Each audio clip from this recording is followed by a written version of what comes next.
¿Qué hace de especial a una brigada de emergencia? No son solo chalecos, botas o simulacros. Estas son las personas que eligen estar ahí cuando más se necesita. Creo que todos nacemos con una misión en la vida y la mía es servir, porque el que no vive para servir no sirve para vivir. Entonces son cosas que se sienten y la verdad me hace muy feliz, es muy satisfactorio para mí servir a otras personas. Mi profesión me permite salvar vidas, prevenir enfermedades. La verdad, el reto era poder sentirme útil, porque por mi discapacidad a veces uno piensa, no, usted amputado de pierna, ¿qué va a hacer? No, la discapacidad la tienes es mental. Si quieres hacerlo, hazlo.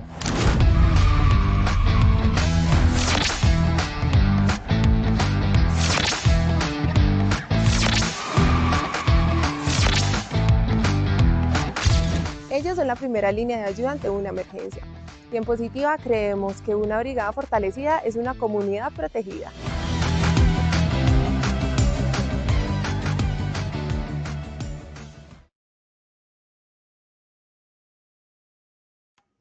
Hola, buenos días para todos. Bienvenidos a este espacio Positiva Educa, Comunica y Cultura Preventiva. Soy Diana Álvarez.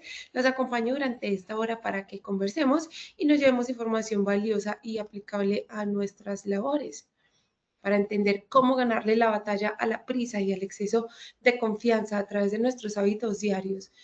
En las tiendas, hoy estamos en la Comunidad Nacional de Conocimiento para la Prevención de Peligros en el Sector Comercio, viendo la sesión número 3, Cultura Preventiva, Comportamientos Diarios que Previenen Accidentes en Tiendas. Para hablar de este tema, hoy nos acompaña la doctora Milady Cuentas Rodríguez. Ella es profesional en seguridad y salud en el trabajo, especialista en cultura del mismo sector, coach y speaker certificada con formación en neurociencia, neuroeducación y neuroliderazgo.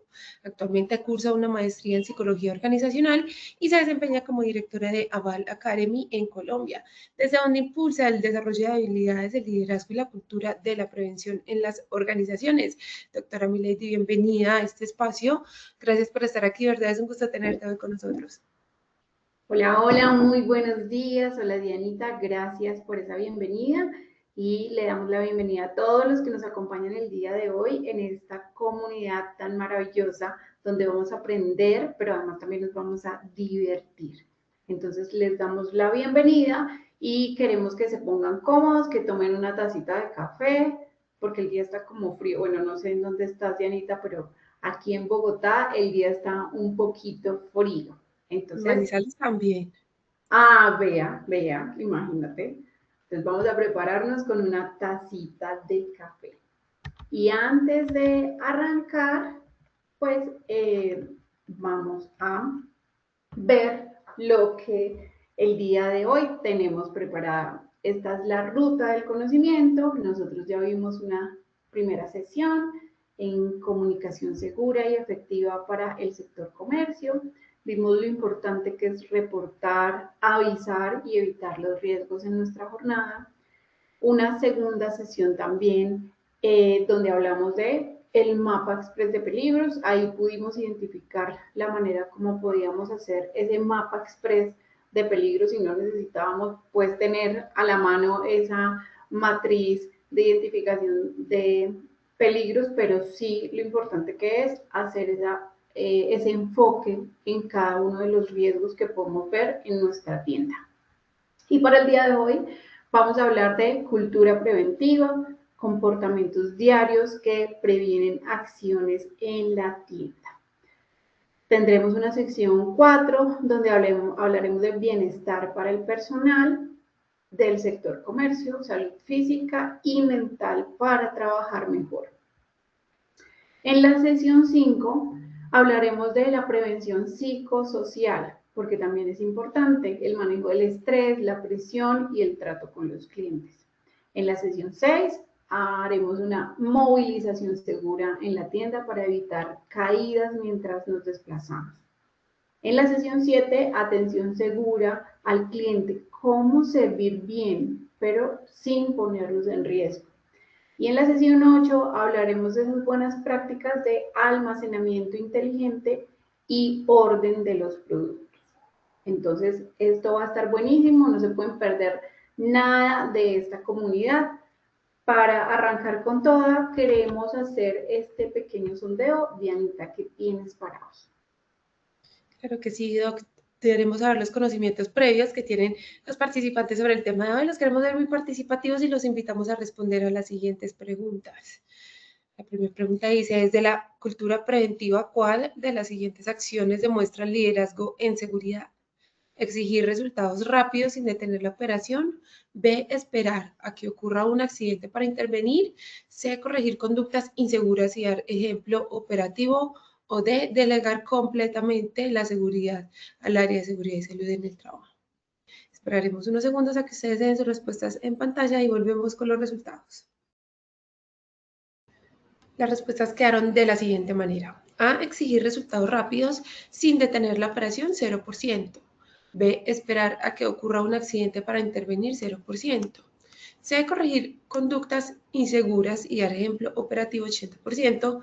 D, delegar completamente la seguridad al área de seguridad y salud en el trabajo, 20%.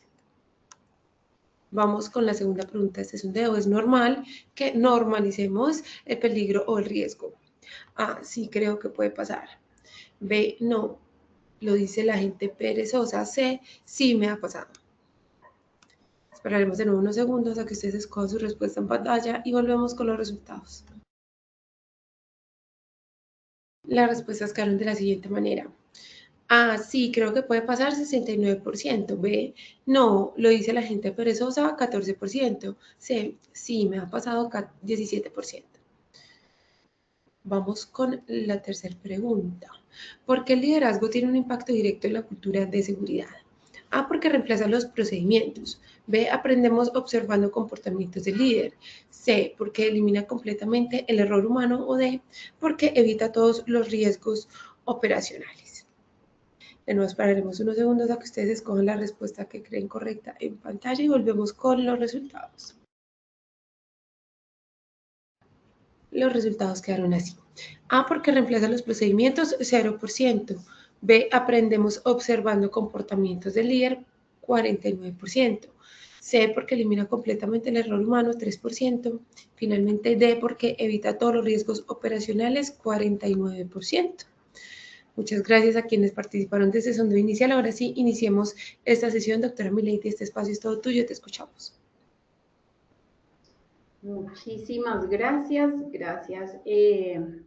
por haber dado respuesta a estas preguntas tan importantes que estábamos haciendo en este momento. Y bueno, vamos a ir desarrollando este tema a lo largo de esta sesión. Quiero que piensen en esto que habla Albert, el psicólogo que nos habló sobre la teoría del aprendizaje social, porque tiene mucho que ver con lo que vamos a hablar el día de hoy. Él dice, las personas no solo aprenden por experiencia directa, sino observando lo que otros hacen y lo que otros dejan de hacer. No solamente aprendemos lo que otros hicieron para hacer lo mismo, sino también aprendemos lo que otros no hicieron. Entonces, esta teoría nos va a llevar un poquito a reflexionar y a pensar en nuestro tema del día de hoy, que es la cultura. ¿Qué vamos a ver el día de hoy? Conceptos básicos. Siempre voy a empezar por conceptos básicos para que recordemos esas cosas importantes que tenemos que recordar que a veces se nos olvida. Vamos a ver por qué lo cotidiano se nos puede volver paisaje. Vamos a tener una conceptualización de la cultura. Tenemos que aprender qué es esto de la cultura, de qué se trata, cuáles son esos conceptos que han venido trayendo distintas personas, distintos autores. Y la cultura preventiva, madura, ¿para qué es? ¿Qué se requiere para eso?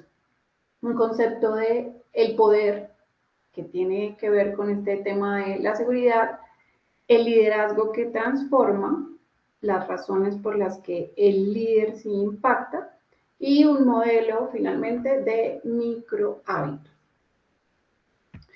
¿Qué queremos hoy? Queremos promover esos comportamientos seguros, sostenibles en el entorno laboral para que se vuelvan diarios, comprender cómo la percepción, la rutina, los sesgos cognitivos pueden afectar la cultura y, por último, utilizar un modelo práctico para que podamos promover microacciones diarias que fortalezcan los entornos de trabajo seguros.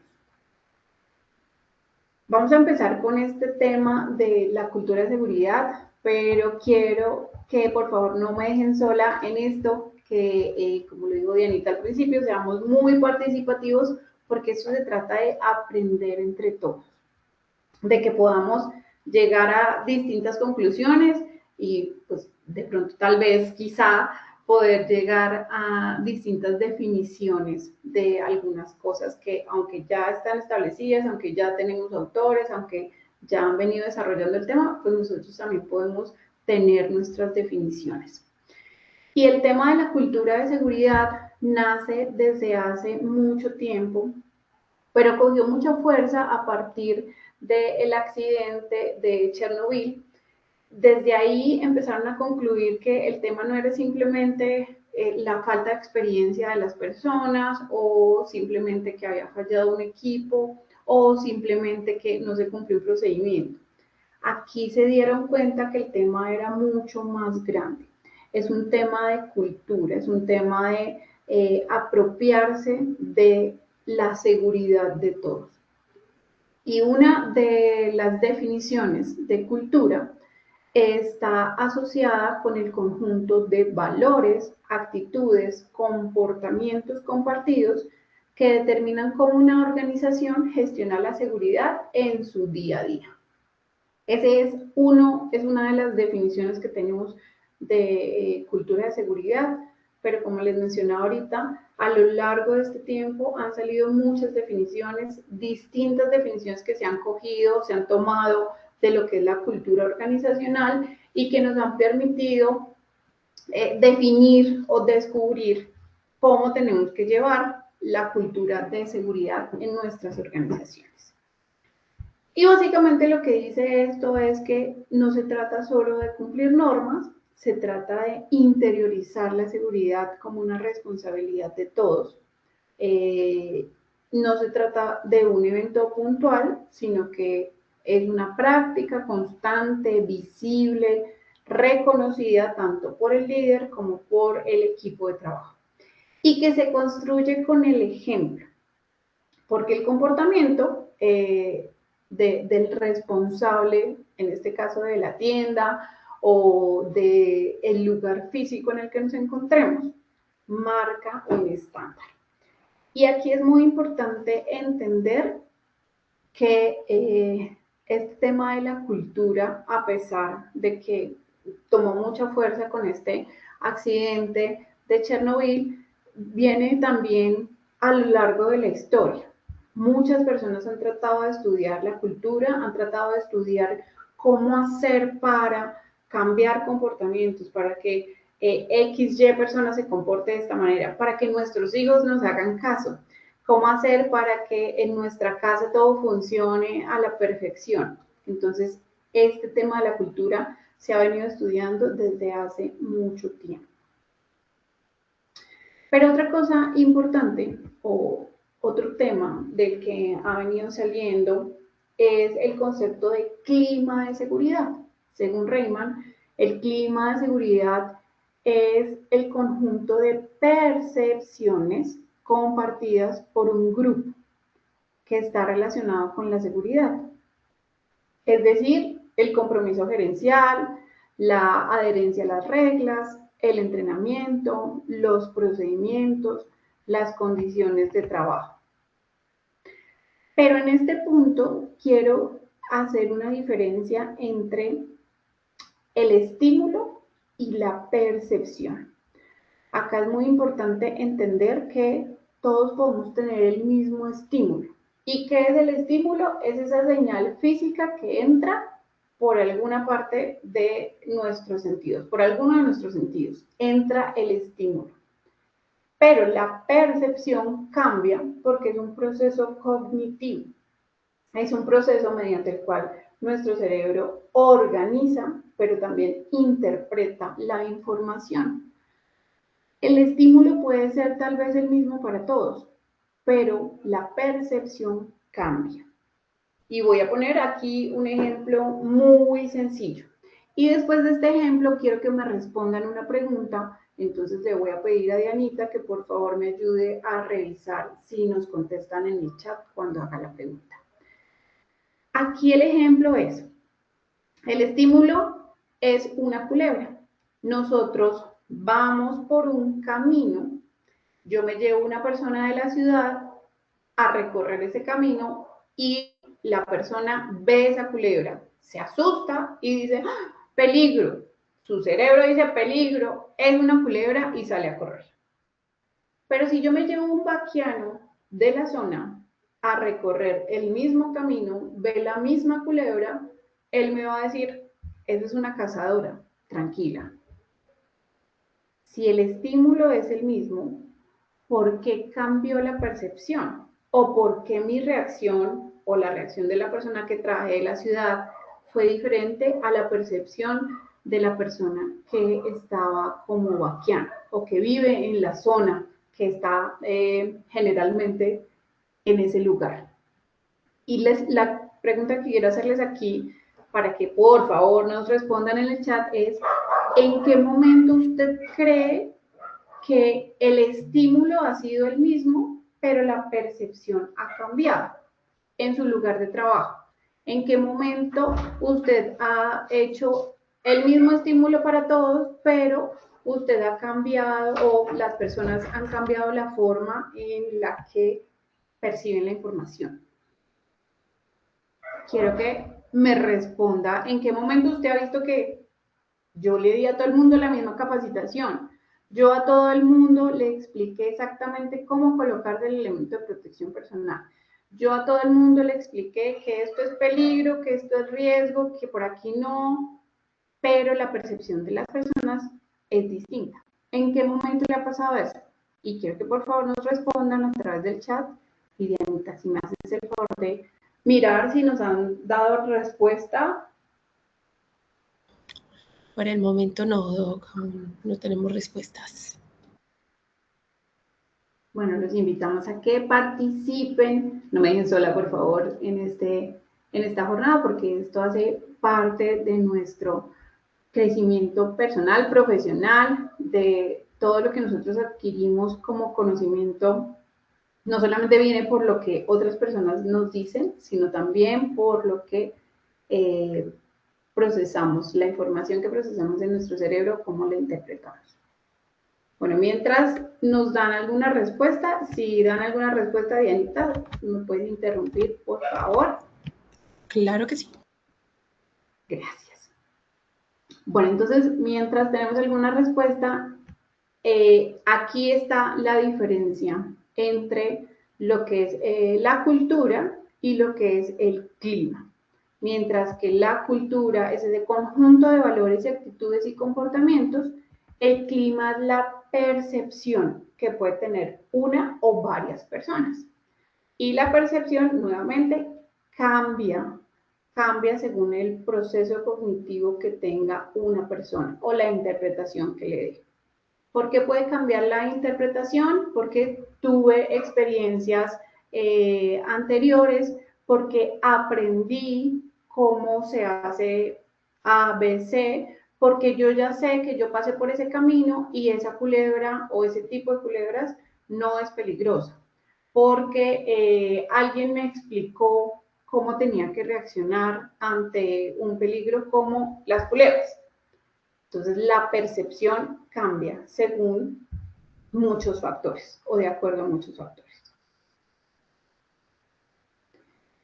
Otros conceptos importantes es el liderazgo y la conciencia situacional.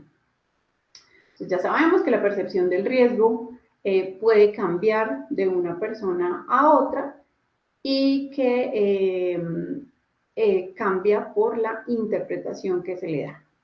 El liderazgo, según John Maxwell, es influencia. No es nada más ni nada menos, dice él. El liderazgo es aquello que me puede influir tanto en lo bueno como en lo malo. Y todos podemos tener liderazgo o todos llegamos a tener liderazgo en algún lugar de nuestras vidas o en algún aspecto en el que estemos todo el día trabajando.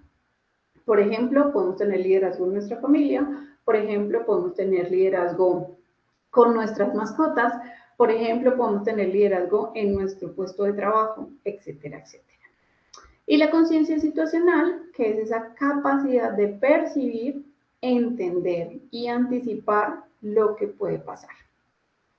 Esos conceptos son importantes tenerlos en cuenta porque de esta manera vamos a desarrollar el tema el día de hoy. Y bueno, aquí la pregunta importante es, ¿usted cree que los accidentes pueden evitarse? Según los estudios que han hecho, las estadísticas, más del 80% de los incidentes o los accidentes tienen un origen en el factor humano. Y nuestras investigaciones, por lo general, dicen exceso de confianza, descuidos, falta de percepción del riesgo. Falta de supervisión o falta de liderazgo. Y el costo real de estos accidentes no solamente son costos directos, sino también costos indirectos. Es todo lo que nos va a generar el costo por la reputación de la compañía, por el daño reputacional, la pérdida de productividad, las ausencias, las incapacidades, las sanciones, etcétera, etcétera. Entonces, cuando vayamos a donde nuestro gerente a mostrarle la importancia que es disminuir los accidentes o prevenir accidentes, podemos mostrarle que no solamente vienen costos directos en sí el accidente, llevar a la persona a que la revise el doctor, la hospitalización, los medicamentos, sino que también vienen costos indirectos que pueden ser muy, muy importantes para la compañía, como el daño reputacional. Y aquí viene lo que nosotros estamos expuestos diariamente y lo que nosotros revisamos para que no nos pase. Y seguramente cada profesional que está aquí todos los días se pasa por su tienda o se pasa por su lugar de trabajo para verificar que no haya nada que pueda poner en riesgo a las personas. Pero muchas veces esos riesgos están ahí presentes sin que nosotros los notemos. Y ya les voy a decir por qué. Por ejemplo, en el almacén podemos encontrar un manejo manual de cargas. Entonces, resulta que no utilizamos los equipos o las herramientas, sino que simplemente hicimos un levantamiento manual por distintas razones. Hay caídas a distinto nivel, hay atrapamientos por las estanterías. Eso lo podemos encontrar, bien sea en el almacén o en el lugar donde está el lugar para hacer reposiciones. En la zona de ventas hay derrames, a veces son señalizados, a veces no están señalizados. Hay pasillos obstruidos, hay manipulación de productos cortantes o pesados. En el cargue y en el descargue podemos encontrarnos con atropellamiento, con golpes, con caídas, con posturas forzadas. Y quiero preguntarle si usted alguna vez ha visto esto o ha hecho esto. ¿Alguna vez por el afán usted cree que usted o alguna persona ha tratado de sacar una carga que excede su capacidad simplemente porque tiene que hacerlo rápido? ¿O porque usted vio que todos sus compañeros estaban ocupados y ninguno le pudo ayudar? ¿O porque el equipo para levantar la carga está ocupado y usted necesita hacer eso ya? ¿Cuántas veces usted ha hecho o ha visto que una persona lleve el peso o lleve cajas o lleve algo que sobrepasa su capacidad física? No solamente porque la norma lo dice, No solamente porque la norma nos indica cuál debería ser el peso máximo, sino porque su capacidad física la está accediendo. Sin embargo, usted dice, necesito hacerlo ya porque es que después me toca devolverme. Y entonces después son más recorridos los que tengo que hacer. Y entonces mientras voy y vuelvo, pues yo ya he organizado todo esto. ¿O cuántas veces usted ha estado o ha visto una persona que está respondiendo una llamada, concentrada en algún problema que tiene, pensando en en algún correo que tiene que responder y no está pendiente o no está atento a lo que hay a su alrededor o detrás de él, que puede ser simplemente un montacargas que está detrás y él no se ha dado cuenta que puede estar en peligro? ¿Cuántas veces nos ha pasado esto? ¿O cuántas veces hemos visto esto en los lugares de trabajo? Y creo que si nos ponemos la mano en el corazón y respondemos, podemos decir que muchas veces lo hemos visto o muchas veces lo hemos hecho. ¿Cuántas veces usted ha pasado por un lugar donde hay un derrame que es visible? Un derrame que cualquiera dice, pues es que esto lo ve todo el mundo. Pero usted no lo vio porque estaba distraído en el celular, porque estaba tratando de resolver en su mente un problema, porque estaba mirando hacia otro lado y no por donde iba. ¿Cuántas veces usted se ha caído y usted después dice, pero cómo es que yo no vi eso que estaba al frente mío? ¿O cuántas veces ha visto que le pase a otra persona? ¿Cuántas veces ha visto que se desploma alguna carga o el almacenamiento quedó mal y todo se nos va abajo, porque un compañero vino y dejó un momentico la carga ahí, o un momentico esta caja aquí, o un momentico esto lo pongo mientras voy y hago algo rápido y cuando venga lo organizo?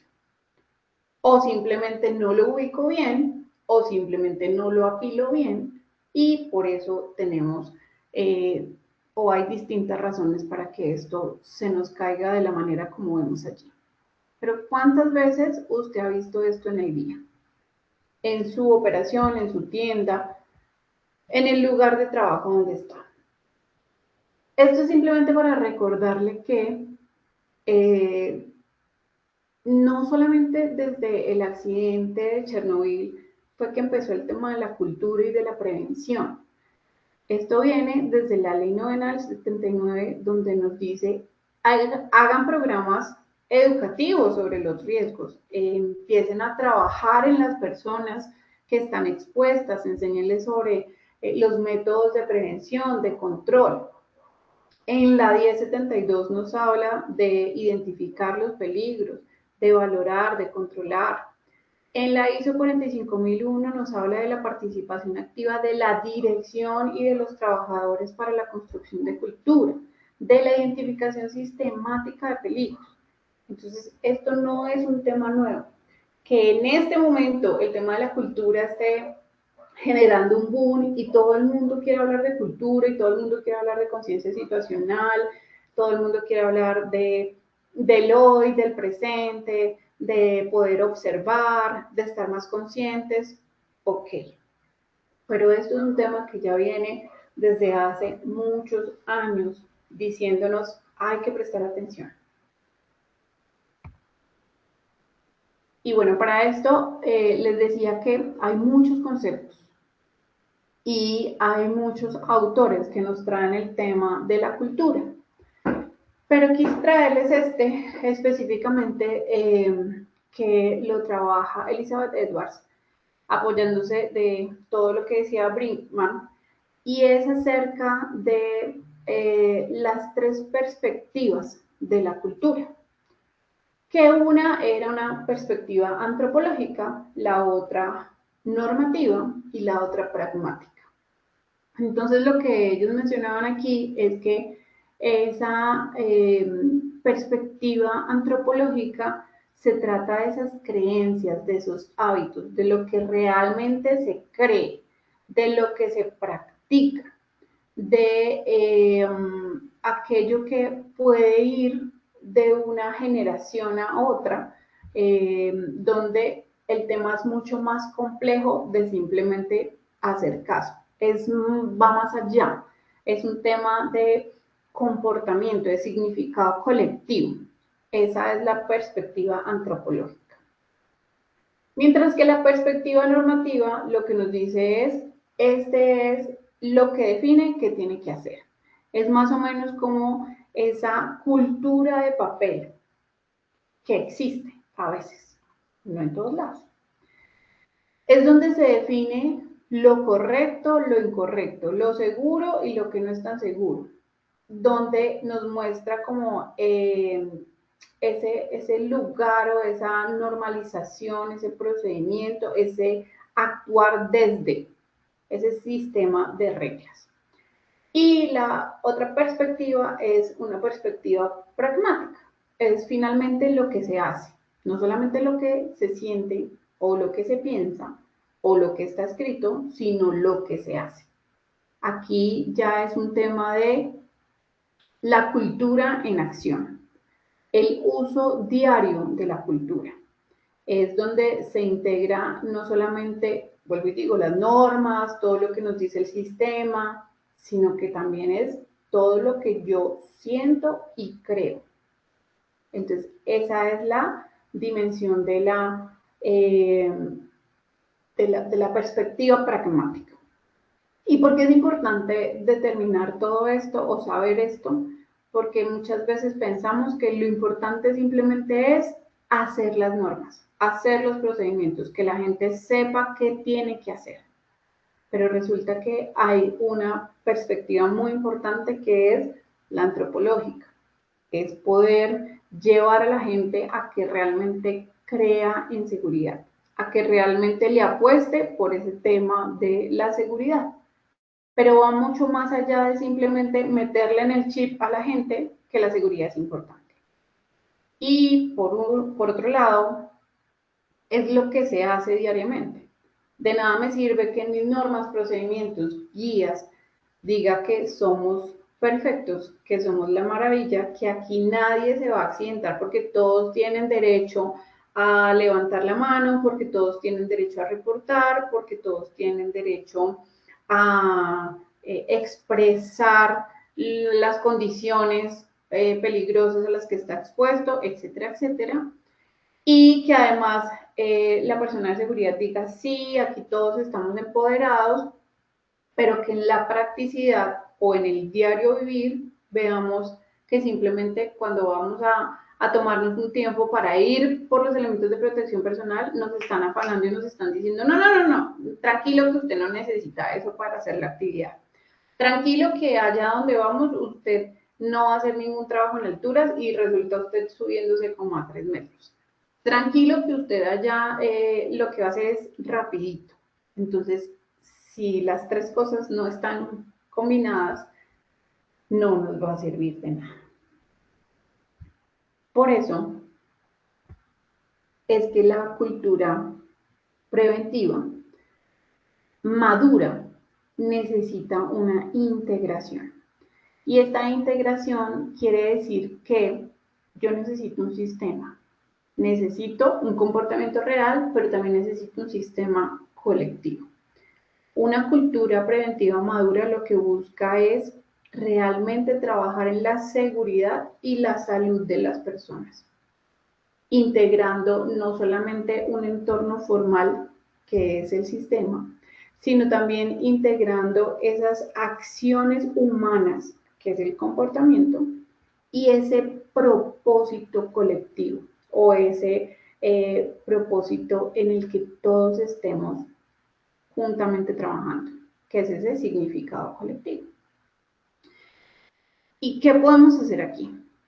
Primero, para tener ese entorno formal, claro que tenemos que tener normas, tenemos que tener políticas, procedimientos, tenemos que tener un marco regulatorio donde sea el líder, el director, las directivas, la cabeza visible, que lo firme y diga, yo estoy comprometido con este sistema.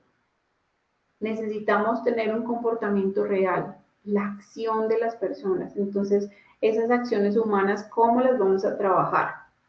porque allí viene la práctica, allí vienen los hábitos, allí viene lo que nosotros hacemos en el día a día en la tienda. Pero si eso está y no está el propósito de la compañía, ese entendimiento de esto que es tan importante, esto que son los valores, esto que es la creencia compartida, esto que es lo importante o lo vital que sé que es la seguridad, no pasa nada. Puedo tener sistemas, puedo tener el comportamiento de la gente, pero si no tengo un propósito compartido, no estoy haciendo nada. Si yo tengo un propósito, pero no tengo el comportamiento real de las personas, no estoy haciendo nada.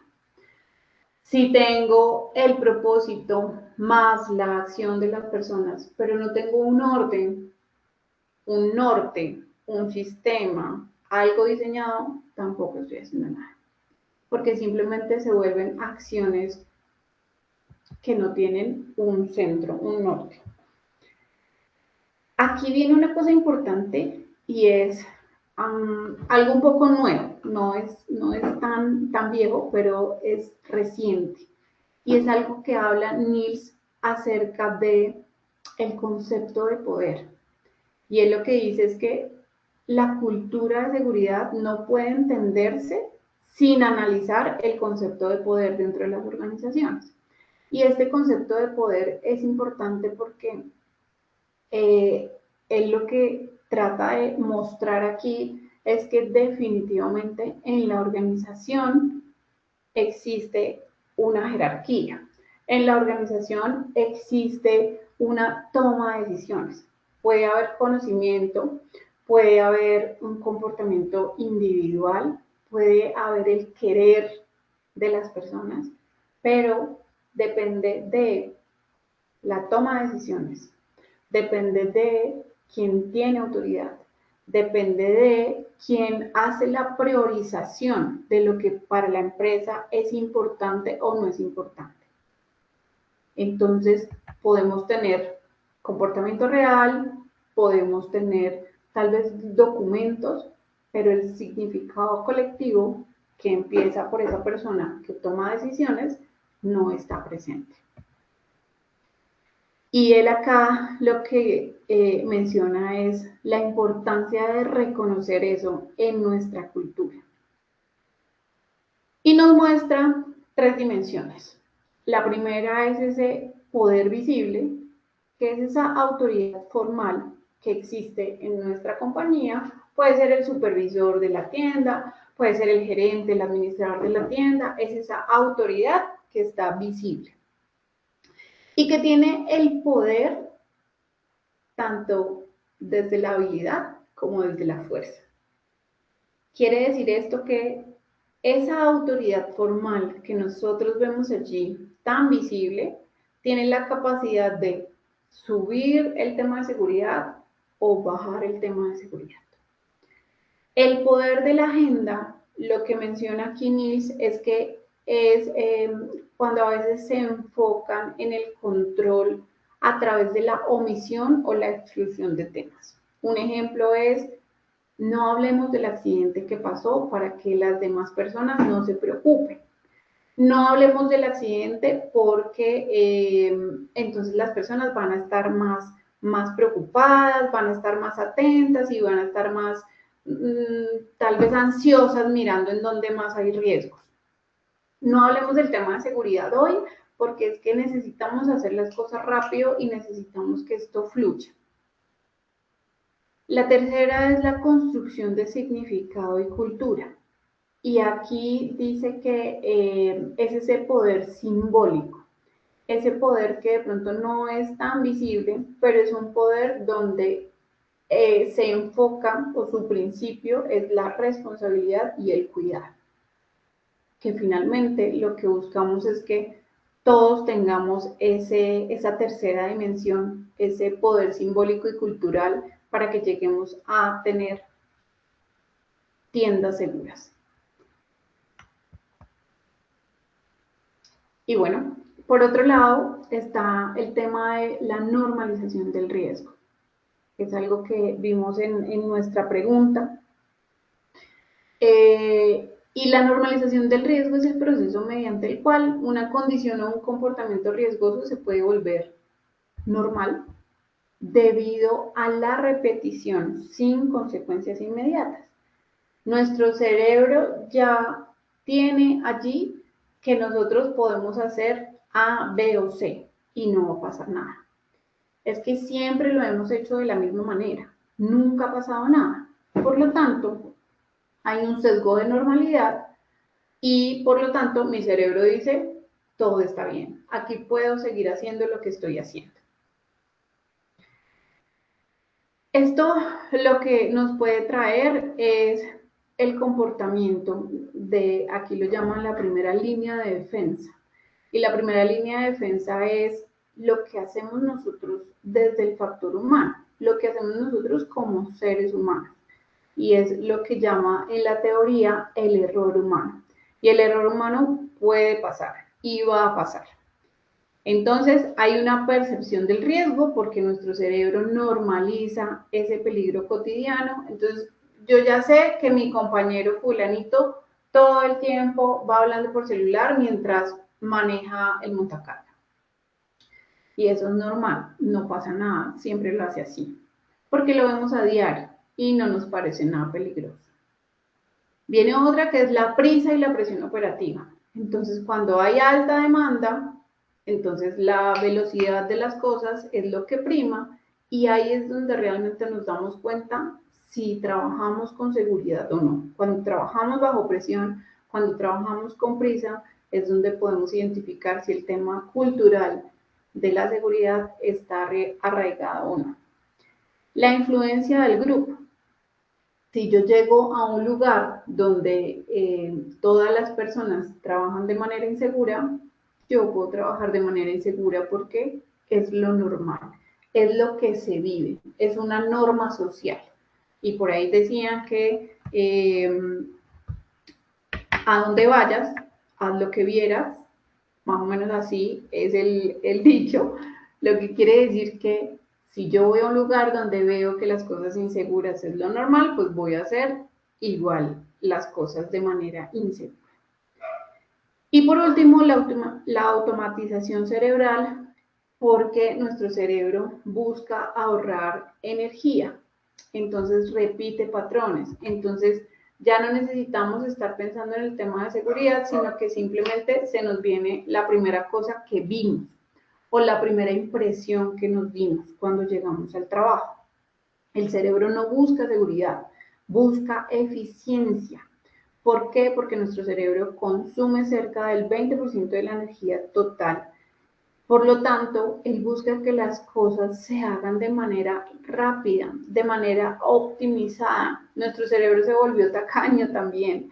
Entonces, el cerebro lo que dice es, yo voy a optimizar el funcionamiento de la sinapsis para minimizar todo el gasto innecesario que pueda haber. Por lo tanto, las cosas que yo sé que son automáticas, pues mi cerebro no va a tener que analizar y pensar cómo hacerlas porque ya las hago de manera automática. Lavarse los dientes, caminar, comer, hasta mirar el celular se volvió automático. Entonces simplemente mi cerebro lo que hace es repetir el patrón, hacer lo mismo que sé que tengo que hacer. ¿Cómo lavarme los dientes? Ya lo sé. ¿Cómo poner la cuchara en mi boca? Ya lo sé. Y ahí ahorro un poco de energía. Para el tema de seguridad pasa lo mismo. Como yo sé que, o yo he visto que mi compañero lo hace ABC, o que en esta compañía se hace de manera ABC, pues no tengo que pensar. Simplemente tengo que hacer lo mismo que hace mi compañero, o lo mismo que me dijo mi supervisor que tenía que hacer. Aquí simplemente un recordatorio rápido. Esto lo hacemos por habituación, porque nuestro cerebro hace una atención selectiva, porque hubo un refuerzo negativo invisible o por los sesgos cognitivos. Habituación significa que nuestro sistema nervioso reduce la respuesta ante los estímulos repetidos. Entonces, como yo ya sé que aquí tengo que hacer A, pues simplemente lo hago, no tengo que pensar. En la atención selectiva es que el cerebro filtra información. Yo sé que mi compañero me dijo que simplemente me fuera por el camino que está aquí alrededor, pues entonces yo lo que hago es recordar el camino que mi compañero me dijo donde iba a ahorrar tiempo y no pienso en los riesgos que puede haber tomando el camino A o B.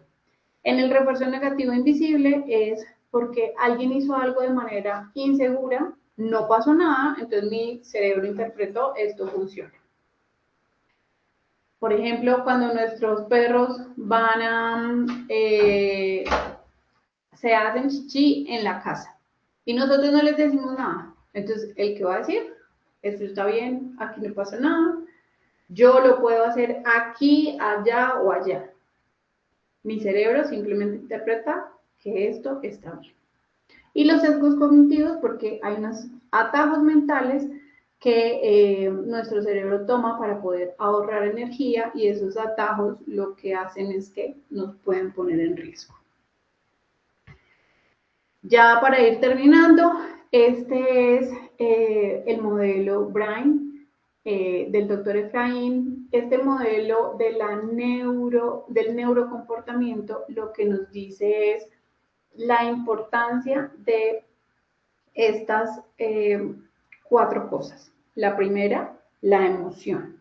Y la emoción es ese sistema de evaluación porque allí es donde la información entra y nuestra estructura primitiva, que es la amígdala, puede decir esto es peligroso o esto es positivo o esto es negativo. Esto es un reconocimiento, esto me genera una alerta. Por lo tanto, él se activa y si es una cosa positiva, él va a permitir que nos enfoquemos. Pero si es una cosa negativa o si es algo que genera alerta, entonces va a bloquear nuestra atención. En el caso de la cognición, es esa toma de decisiones. Es donde nuestra corteza prefrontal empieza a procesar la información y empieza a determinar qué es lo que tiene que hacer, cómo lo tiene que hacer, si lo hace por el lado A o lo hace por el lado B. Sin embargo, aquí juega algo muy importante que es la presión, la fatiga, los sesgos cognitivos.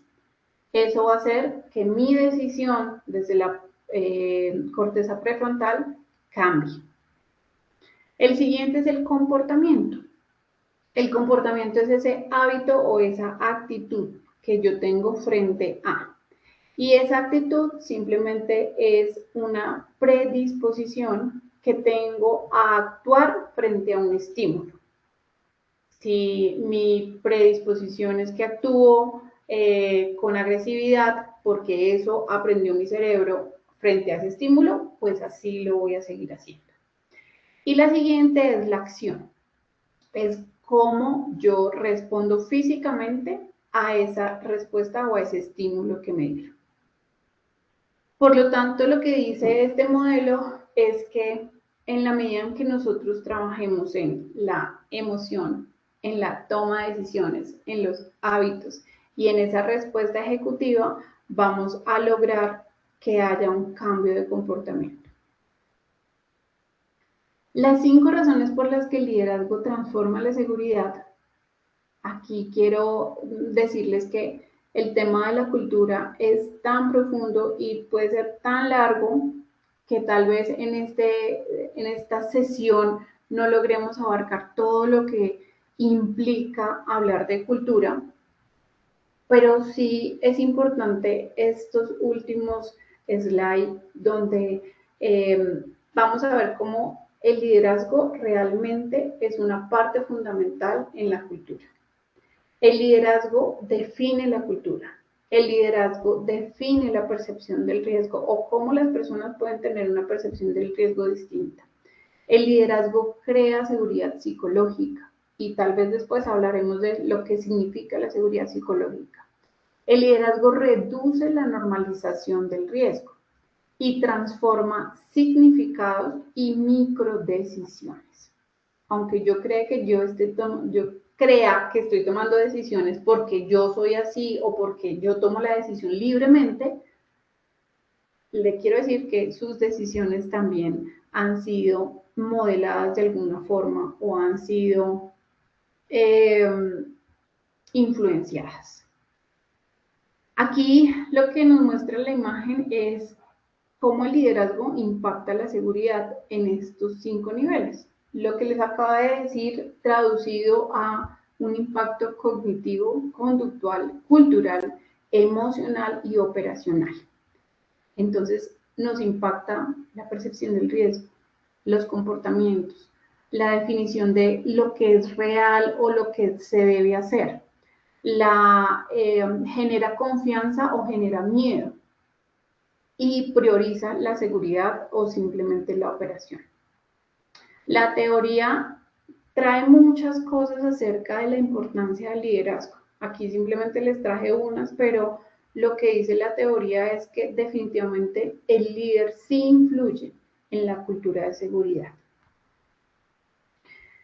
Lo que hace un líder preventivo, rondas de seguridad, reconocer públicamente los comportamientos seguros, corregir sin humillar y asignar tiempo real. Este es lo que ya les voy a dejar, que es el modelo del micro hábito preventivo. Aquí lo que buscamos simplemente es que haga una acción pequeña, haga una acción segura, concreta, pero practíquela hasta que quede automatizada. ¿Cómo la podemos tener automatizada? Identifique ese comportamiento crítico que hay en su tienda, pero haga una acción segura, específica, medible para disminuir ese comportamiento crítico. Y refuércelo, repítalo, hágalo que se vuelva un hábito. Acá es una imagen básicamente de cómo podemos hacer que eso se vuelva un hábito. Y este es un ejemplo de vamos todos los días por un camino que tal vez no sea un camino determinado, tal vez simplemente sea pasto a nuestro alrededor, pero todos los días pasamos por ahí, todos los días, aunque usted no vea el avance, tal vez siga haciéndolo, siga haciéndolo. No se dé por vencido. Yo sé que a veces nosotros desde seguridad y salud en el trabajo nos podemos dar por vencidos porque decimos, no, esta gente no aprendió, esta gente no quiere aprender, esta gente no, pero siga haciéndolo, porque seguramente si usted todos los días trabaja en eso, va a tener un camino consolidado. Este es un modelo de cultura. Este modelo lo que dice es, hágalo fácil, hágalo atractivo, hágalo social y hágalo oportuno. El tiempo se nos fue, pero quiero dejarles simplemente la importancia que es trabajar en cultura, pero también la importancia que es no dejarse a veces bajar el ánimo por cómo vemos que las personas se comportan o cómo es la cultura en nuestra organización o definitivamente que el liderazgo influye y entonces aquí no vamos a poder hacer nada. Le aseguro que aunque sea una semilla, usted va a dejar en las personas para que haya seguridad o para que haya cultura. Agradezco mucho el espacio y bueno, recuerde que los accidentes no siempre empiezan con grandes errores, sino que empiezan con pequeños hábitos. Dianita. Doc, muchas gracias por toda la información que nos acabas de brindar. Vamos a darle inicio entonces a nuestro segundo sondeo. La primera pregunta que tenemos, desde la cultura preventiva, ¿cuál de las siguientes acciones demuestra el liderazgo en seguridad? A, exigir resultados rápidos sin detener la operación. B, esperar a que ocurra un accidente para intervenir. C, corregir conductas inseguras y dar ejemplo operativo. O D, delegar completamente la seguridad al área de seguridad y salud en el trabajo. Esperaremos unos segundos a que usted nos dé sus respuestas en pantalla y volvemos con los resultados. Los resultados quedaron así. A, exigir resultados rápidos sin detener la operación, 2%. B, esperar a que ocurra un accidente para intervenir, 2%. C, corregir conductas inseguras y dar ejemplo operativo, 93%. Y D, delegar completamente la seguridad al área de seguridad y salud en el trabajo, 4%.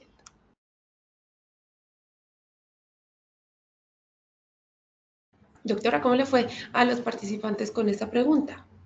Bueno, estaba mirando precisamente y muy bien. Muchas gracias por esa respuesta porque definitivamente necesitamos aprender a compartir o influenciar para generar cultura. Entonces, sí era la respuesta correcta, la C. Súper bien, vamos entonces ahora sí con la segunda pregunta. ¿Es normal que normalicemos el peligro o el riesgo? A, sí, creo que esto puede pasar. B, no, esto lo dice la gente perezosa. Y C, sí, me ha pasado. Esperaremos unos segundos a que ustedes den sus respuestas en pantalla y volvemos con los resultados. Los resultados quedaron así. A, sí, creo que esto puede pasar, 75%. B, no, esto lo dice la gente perezosa, 8%. Y C, sí, eso me ha pasado, 17%. Bueno, aunque esperaríamos que la respuesta A hubiera subido un poquitico más, la respuesta correcta es sí, puede normalizarse el peligro o el riesgo y esto se puede hacer simplemente porque hay un sesgo cognitivo, porque nuestro cerebro empieza a tener un descenso en el sentido de que estamos cansados y no estamos viendo el riesgo, etcétera, etcétera. Eso fue lo que vimos durante la sesión. Puede pasar que nuestros colaboradores tengan una normalización del riesgo. Muy bien, vamos a finalizar con esta pregunta. ¿Por qué el liderazgo tiene un impacto directo en la cultura de seguridad? A, porque reemplaza los procedimientos. B, aprendemos observando comportamientos del líder. C, porque elimina completamente el error humano. Y D, porque esto evita todos los riesgos operacionales. Esperaremos unos segundos a que escojan la respuesta correcta y volvemos con los resultados. Las respuestas quedaron así. A, porque eso reemplaza los procedimientos, 0%. B, aprendemos observando comportamientos del líder, 64%. C, porque elimina completamente el error humano, 0%. Finalmente, D, porque evita todos los riesgos operacionales, 36%. Bueno, muchas gracias. Y definitivamente necesitamos que ese líder esté comprometido para que podamos observar sus comportamientos, observar su prioridad. Si para el líder la prioridad es seguridad y salud en el trabajo, para nuestros colaboradores va a ser mucho más fácil afianzar la cultura. Les agradecemos mucho por estar el día de hoy tan atentos y por compartir con nosotros este momento. No se pierdan la próxima sesión de esta comunidad. Y bueno, Dianita, muchísimas gracias a ti por acompañarnos en este día de hoy. A ti, Doc, muchas gracias. Tenemos en el chat una pregunta y un par de afirmaciones. La pregunta dice, ¿cómo se puede cambiar esas conductas repetitivas?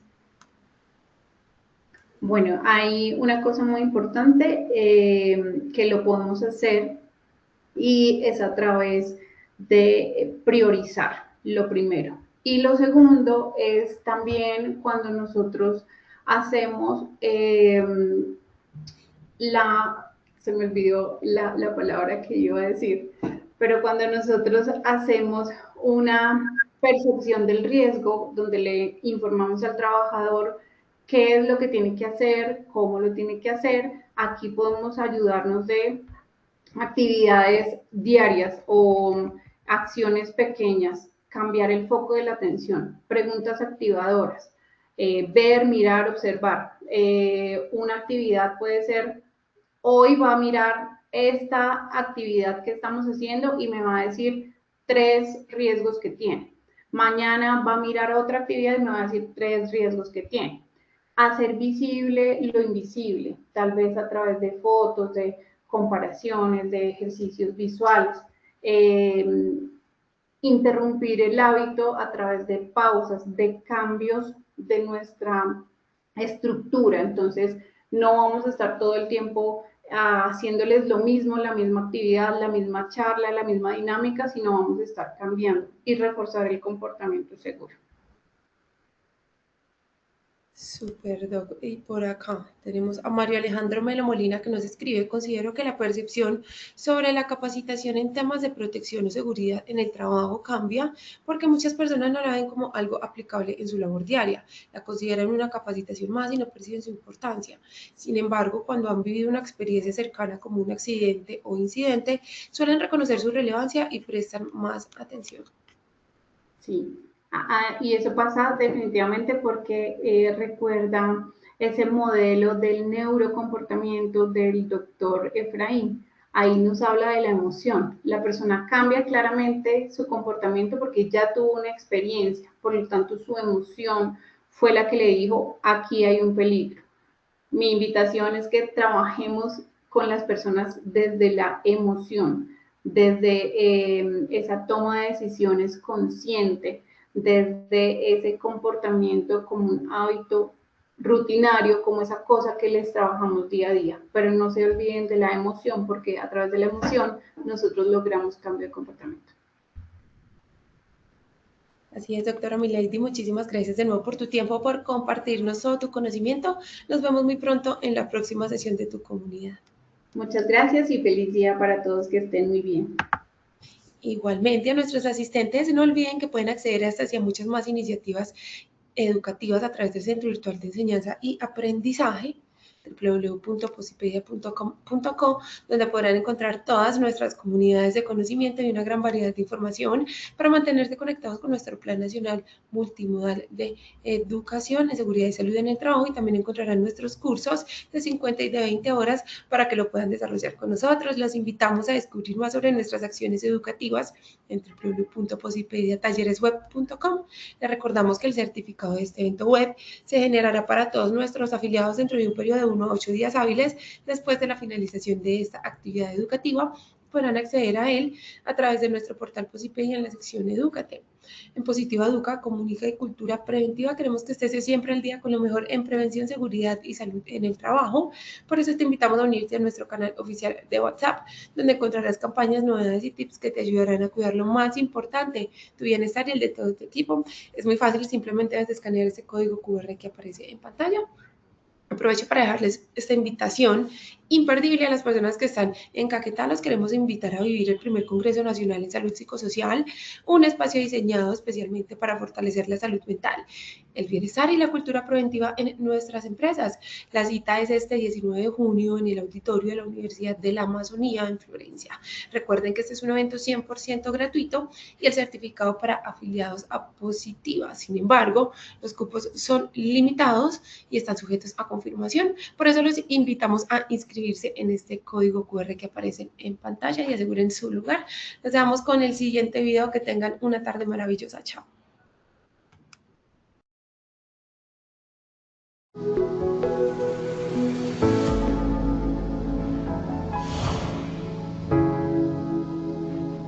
Y como en las diferentes ciudades de nuestro país, Barranquilla no es la excepción. Hoy viviremos un día maravilloso acá en este tercer Congreso de la Salud Psicosocial. Pero no seré yo, sino los asistentes de este tercer Congreso los que les contarán todo lo aprendido en los talleres, tanto dinámico como teórico. Así que acompáñenos a vivir esta grandiosa experiencia.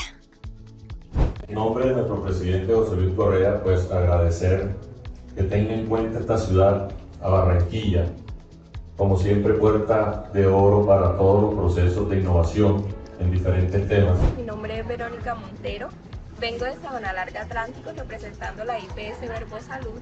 En el día de hoy he tenido una experiencia súper espectacular y maravillosa con Positiva.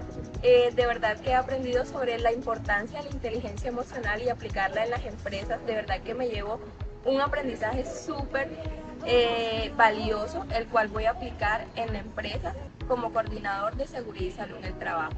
Positiva es la mejor opción. Mi nombre es Melissa Rodelo, vengo representando al SENA como instructora. Me ha parecido excelente este congreso de salud mental porque ha sido un espacio muy dinámico donde compartimos en talleres, socializaciones, experiencia con otras personas que vienen de otras empresas, y los coaches han estado excelentes con unos muy buenos temas que podemos aplicar en las organizaciones. Gracias a Positiva por este espacio y por la oportunidad que nos brinda de aprender. Mi nombre es Pablo Barrios, estoy en el Congreso de Positiva y lo que más me ha parecido interesante del Congreso ha sido su dinámica. Es súper fluida, estar de salón en salón y escuchar a todos sus líderes comentándonos el temas. Particularmente me llamó mucho la atención el tema de liderazgo en humanismo y bioética, porque creo que eso es lo que hace falta mucho en las organizaciones. Trabajar en el humanismo, en la parte humana de los trabajadores, es lo más importante ahorita mismo. Muchas gracias, Positiva. En Barranquilla, en el Hotel Country, estamos haciendo ya el cierre de este tercer Congreso Nacional de Salud Psicosocial. Positiva sigue yendo a todos los territorios colombianos, sigue llevando la promoción y la prevención, sigue incorporando la salud mental como una parte estructural en los sistemas de gestión de seguridad y salud en el trabajo.